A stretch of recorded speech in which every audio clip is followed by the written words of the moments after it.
All right, so today we're going to read pages 82 to 90. We're really going to focus on the right side of slide 17, but if you do both sides, that's the exceeds. So let's take a look at it. The right side of slide 17 says, was Curly's wife fate Lennie's fault? Explain both potential sides of the argument. If you remember, we left off in the last couple pages with Crooks confessing to Lennie that he was lonely. Now Curly's wife is doing something similar, which is something to keep in mind in this section. Lennie also spilled the beans or spilled the tea and told Crooks, the stable buck, about the dream or plan that he and George have. And then Candy is ending up spilling the tea to Curly's wife. So now a couple people know about this plan. The other thing that popped up just before this is while Curly's wife may be lonely, she does have like power. There is definitely a class system within this story. And she was trying to use her power, um, especially over the stable buck and over the guys. And I think she only did that because they were turning on her. I think if they were nice to her, she may not have done that power play that she tried to do.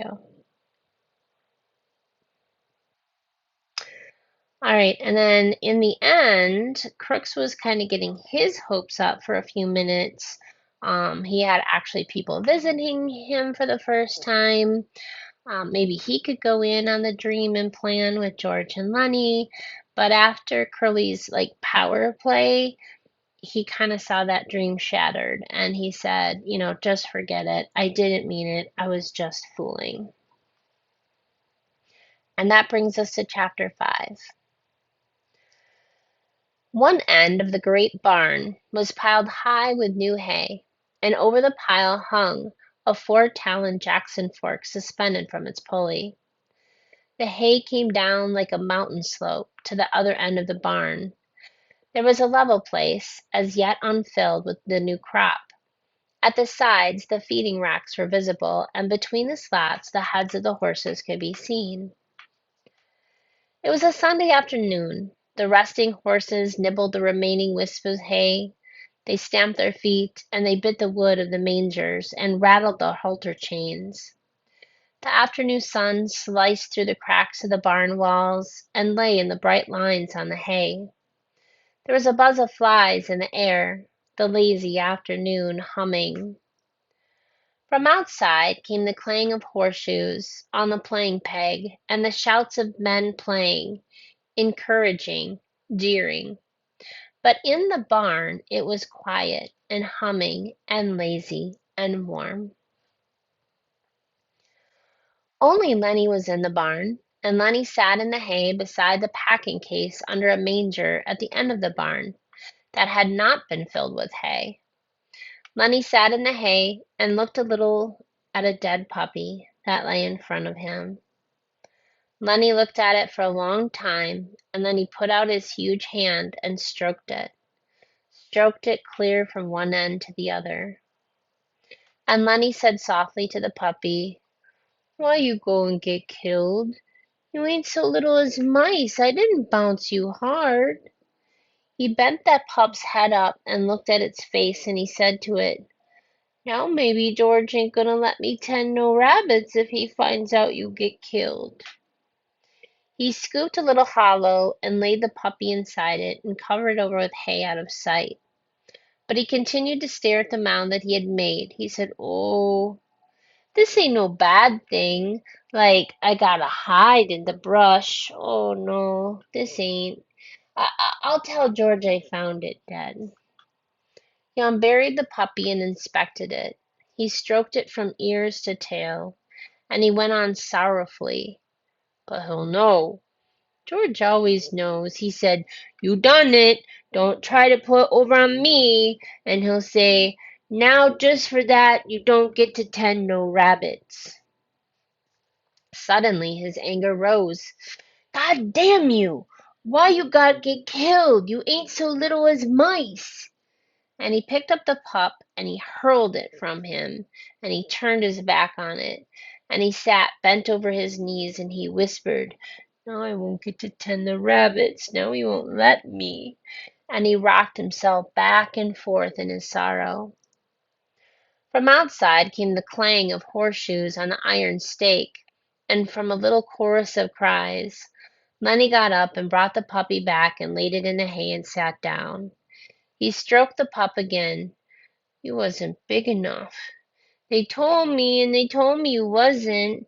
I didn't know you'd get killed so easy." He worked his fingers on the pup's limp ear. "Maybe George won't care. This here just a goddamn little pup.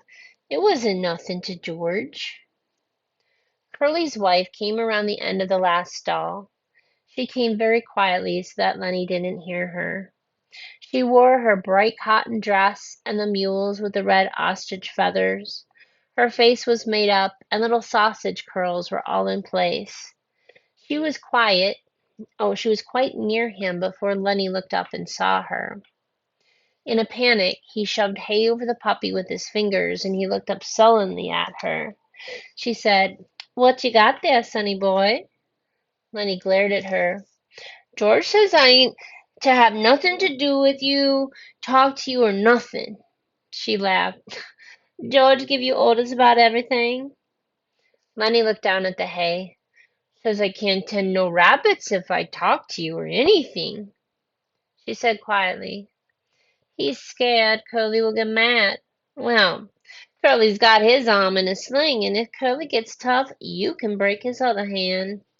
You didn't pull nothing over about me getting caught in no machine." But Lenny was not to be drawn. "No, sir, I ain't gonna talk to you or nothing." She knelt in the hay beside him. "Listen," she said, "all the guys got a horseshoe tenement going on, and it's only about 4 o'clock. None of them guys is gonna leave that tenement.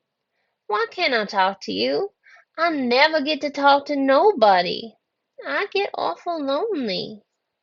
Lenny said, "Well, I ain't supposed to talk to you or nothing." "I get lonely," she said.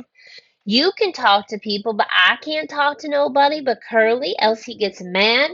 How would you like not to be able to talk to anybody?"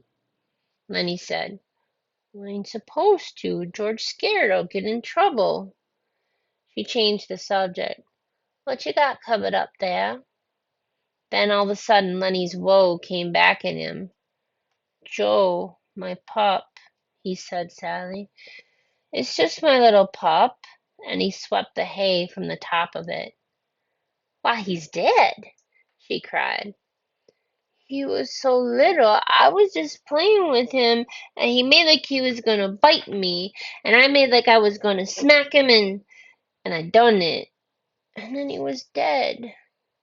She consoled him. "Well, don't you worry none. He was just a little mutt. You can get another one easy. The whole country's full of mutts." "Oh, ain't that so much? George ain't gonna let me tend no rabbits now." "Why don't he?" "Well, he said that if I done any more bad things, he ain't gonna let me tend the rabbits." She moved closer to him and spoke soothingly. "Don't you worry about talking to me. Listen, to the guys yell out there, they got $4 betting that tenement. None of them ain't gonna leave till it's over. If George sees me talking to you, he's gonna give me hell. He told me so." Her face grew angry. "What's the matter with me? Ain't I got a right to talk to nobody? What do you think I am, anyways? You're a nice guy. I don't know why I can't talk to you. I ain't doing no harm to you." "Well, George says you'll get us in a mess." "Oh, nuts," she said. "What kind of harm am I doing to you? Seems like they ain't none of them cares about how I gotta live. I tell you, I ain't used to living like this. I could have made something of myself. Maybe I will yet." And then her words tumbled out in a passion of communication, as though she hurried before her listener could be taken away. I live right in Salinas, she said. Come here when I was a kid. Well, a show come through, and I met one of the actors, and he said I could go with that show. But my lady wouldn't let me. She says 'cause I was only 15. But the guy said I coulda, and if I went, I wouldn't be living like this, you bet. Lenny stroked the pup back and forth. We're gonna have a little place and rabbits, he explained. She went on with her story quickly before she could be interrupted. Another time I met a guy and he was in the pictures. Went down to the Riversdale Dance Palace with him. He says he was gonna put me in the movies, say I was a natural. Soon as he got back to Hollywood, he was gonna rap me about it. She looked closely at Lenny to see whether she was impressing him. I never got that letter, she said. I always thought my lady stole it. Well, I wasn't going to stay in no place where I couldn't get nowhere, make something of myself, and where they stole your letters. I asked her if she stole it too, and she says no.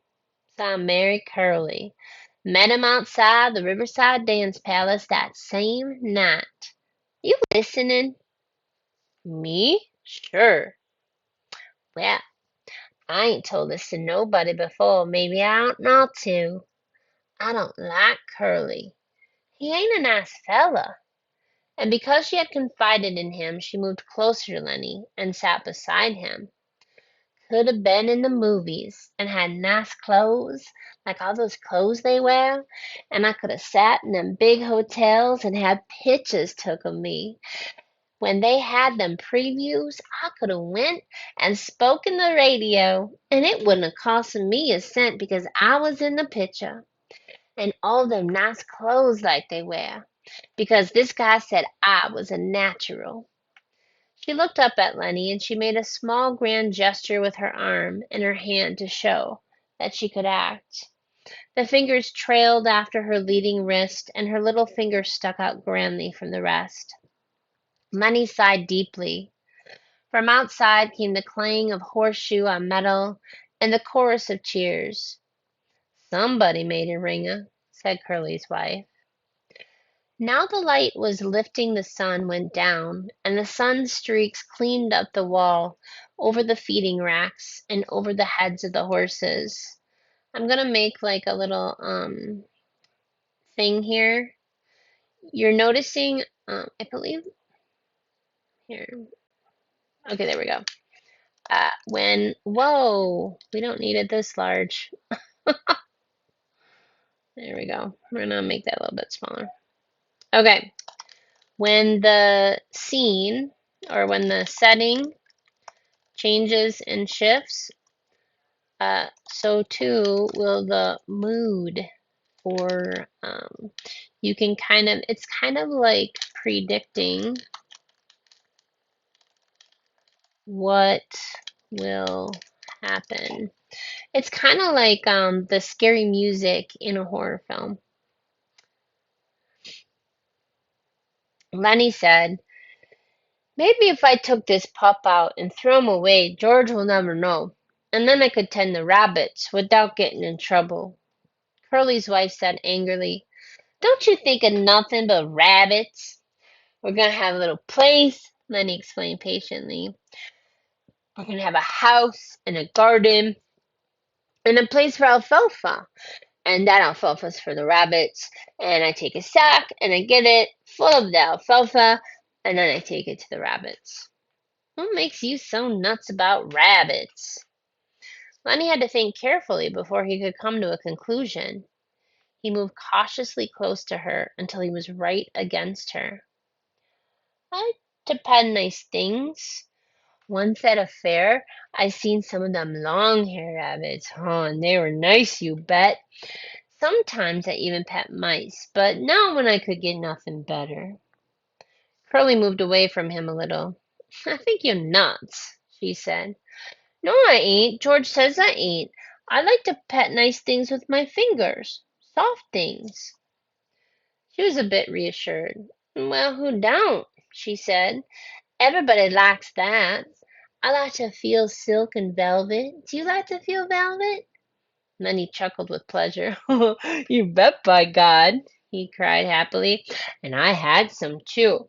A lady gave me some, and that lady was my own Aunt Clara. She gave it right to me about this big piece. Oh, I wish I had that velvet right now. And a frown came over his face. I lost it. I ain't seen it for a long time. Curly's wife laughed at him.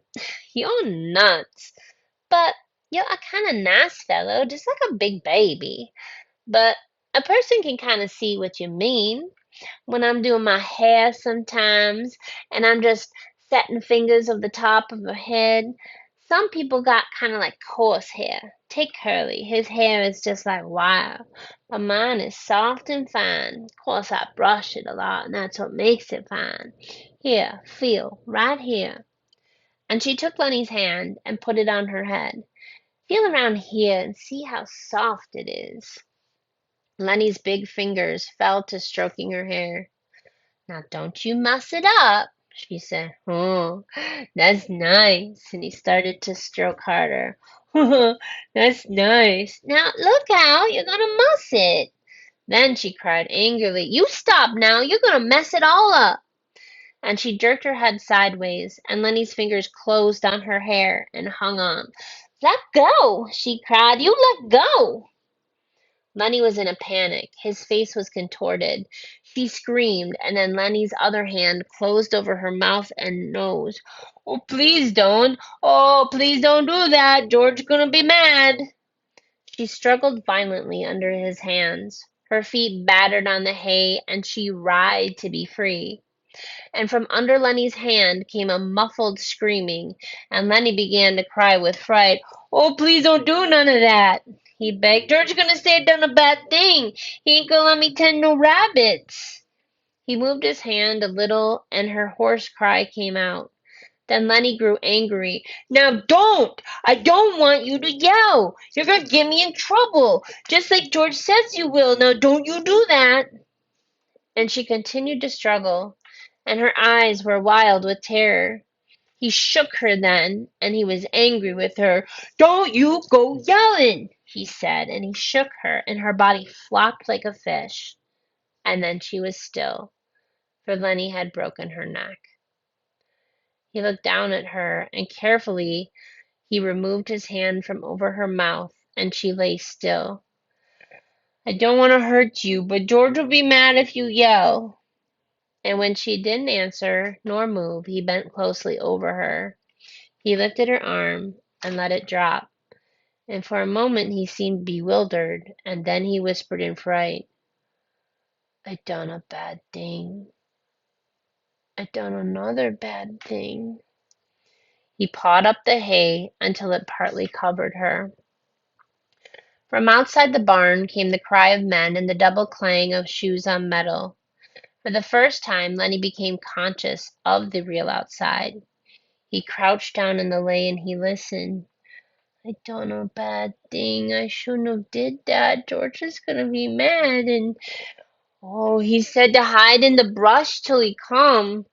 Oh, he's gonna be mad in the brush till he come. That's what he said. Lenny went back and he looked at the dead girl. The puppy lay close to her. Lenny picked it up. I'll throw him away. It's bad enough like this. He put the pup under his coat, and he crept to the barn wall and peered between the cracks toward the horseshoe game. And then he crept around the end of the last manger and disappeared. The sun streaks were high on the wall by now, and the light was growing soft in the barn. Curly's wife lay on her back, and she was half covered with hay. It was very quiet in the barn, and in the quiet of the afternoon on the ranch. Even the clang of the pitched shoes, even the voices of the men in the game, seemed to grow more quiet. The air in the barn was dusky in advance of the outside day. A pigeon flew in through the open hay door and circled and flew out again. Around the last stall came the shepherd dog, lean and long, with heavy hung dungs. Halfway to the packing backs were the puppies, where she caught the dead scent of Curly's wife. The hair rose along her spine. She whimpered and cringed to the packing box and jumped in among the puppies. Curly's wife lay with half the covering of yellow hay, and the meanness and all the plannings and the discontent and the ache for attention were all gone from her face.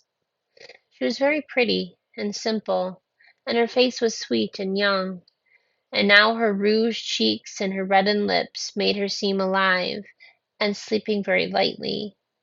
The curls, tiny little sausages, were spread on the hay behind her head, and her lips were parted.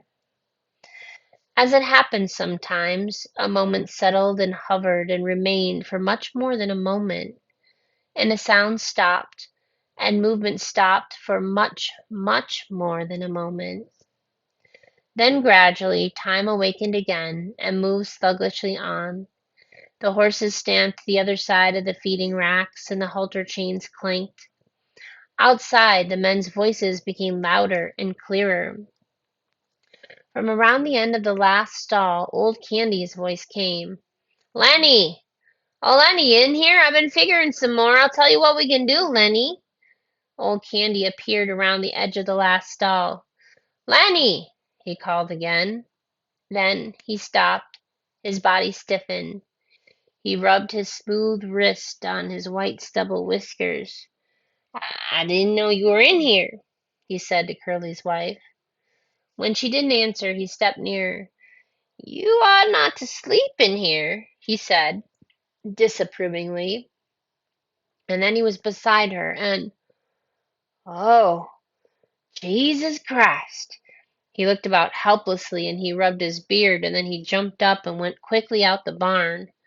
But the barn was alive now. The horses stamped and snorted, and they chewed the straw of their bedding, and they clashed the chains of their halters. In a moment Candy came back, and George was with him. George said, "What is it you wanted to see me about?" Candy pointed at Curly's wife, and George stared. "What's the matter with her?" he asked, and he stepped closer. Then he echoed Candy's words.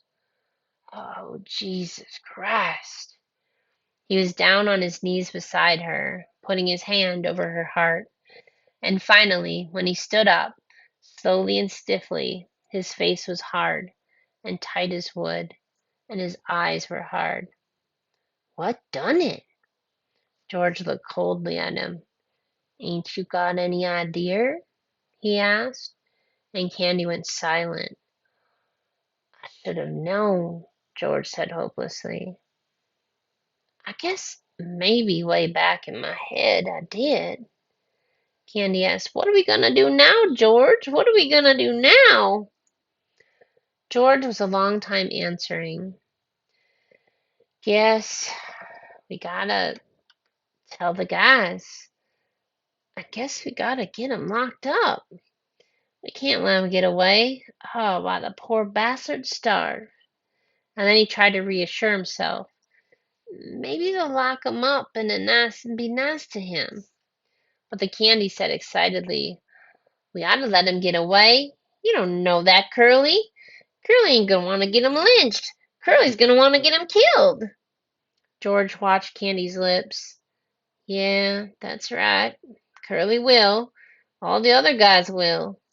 He looked back at Curly's wife. Now Candy spoke his greatest fear.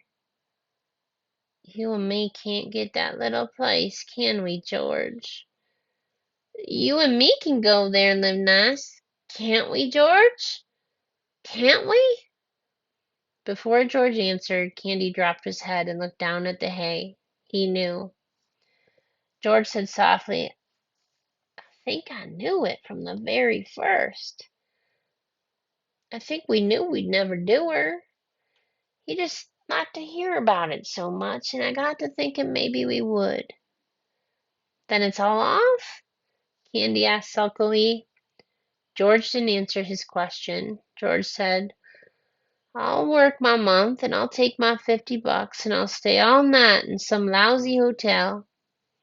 Or I'll set it in some pool room till everybody goes home, and then I'll come back, and I'll work another month, and I'll have a $50 more." Candy said, "Such a nice fella.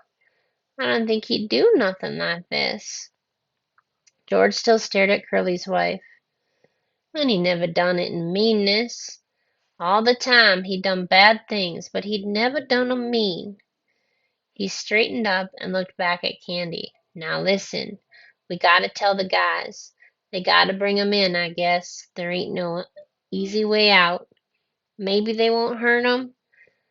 I ain't gotta let 'em hurt Lenny. Now you listen. Okay, so I'm gonna leave it there because we are on page 92. If you go back and you look at the question, it's was Curly's wife Fate Lenny's fault? And there's some text evidence that you can use along the way. Because it did say all of those things. Let's see here. Okay, so when we started, Lenny's in the barn. He is talking to the puppy. The puppy gets killed. And then here, so some text evidence for why it might not be Lenny's fault is you could say it's something like, let's see, go on red or something. Okay, you could say something like,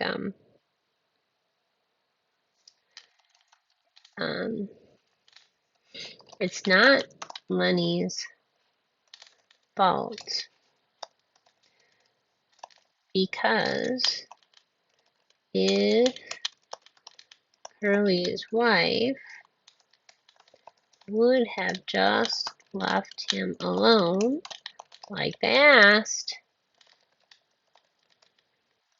she'd still be alive. So that could be some text evidence right there, right?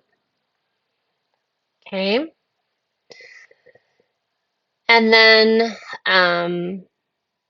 now granted, someone could counteract that with she was lonely and she was just trying to get company, right?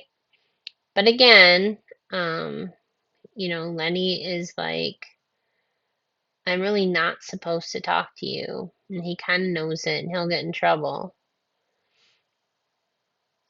So if she was kind, she'd leave Lenny alone. Then, and also here's some other text evidence right here. Like oops, sorry.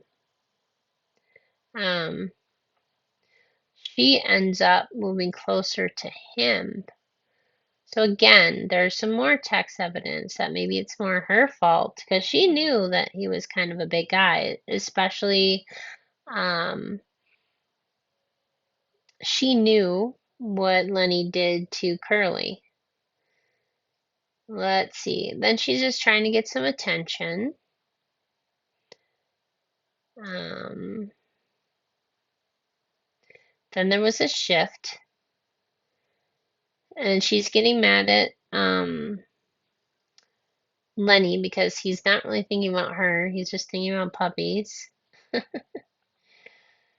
Um, and okay, so maybe this is about the point where you could start to think maybe it's not her fault because here it's like Curly's wife moved away from him a little, but at the same time, you could say it is her fault again because she again was the one who said, "Feel my hair."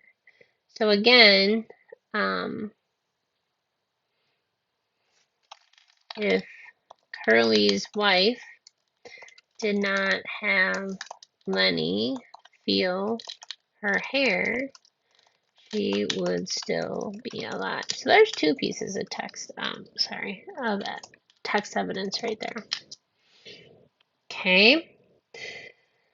Now, the thing that you could say that it was Lenny's fault is you could go back um, up here. We know that he's strong. He basically kills everything that he touches. Okay, but I think stronger text evidence than that because, again, is the conversation between George and Candy after it all happens. You come back down here. Hmm,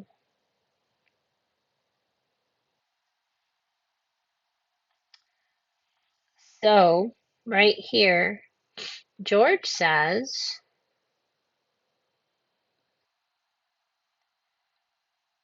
um, Candy asked who done it. Ain't you got any idea? And then he said, I should have knew. And then he's like, I guess maybe way back in my head I did. So, um, another way where you could say it's not necessarily Lenny's fault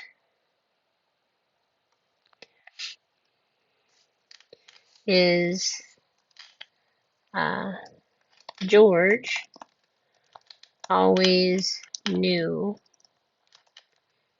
how strong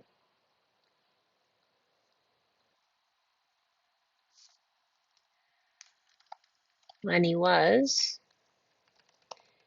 He knew he killed or hurt a lot of things touched, right? And I like this. I guess way back in my head I did, but maybe he was um, so hurting for company that he turned a blind eye to things that could have happened, even though he knew otherwise he would not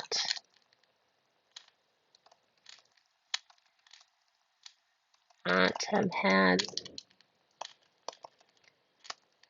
to make a plan uh, if, or should we say at this point, when Lenny got in trouble next. So if you remember, back up here, Lenny remembers the plan that George told him at the very beginning of the story. He said, I gotta go hide in, oops, sorry, I thought I had the pen here. He says, I have to go hide in the brush until he comes, and he is gonna be mad. But then he repeats it to himself, I gotta hide in the brush until he comes. So those are two pieces of text evidence and ways that you could answer the right part of the slide. Exceeds is being able to answer the left part of the slide yourself. But let's face it, we all have Google now, so you could literally, but I would still want you to put it in your own words. You could copy this, open up a tab, paste it in there. We got AI going for us on Google. And so innocence, curiosity, the journey of growing up. Oh, what do throughout you could say of mice and men? Be specific.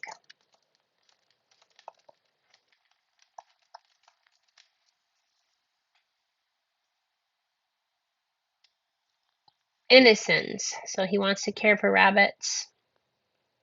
Humility, nonviolence, so hope for freedom. Um, his hope for freedom is their ability to escape into their dream world. So you could use any of those. But even if you copy and paste and look this up online, you could say, pick one of these, but then give some text evidence, support it, and say why it's important. Don't just copy and paste this into your slide, okay? And we will see you tomorrow.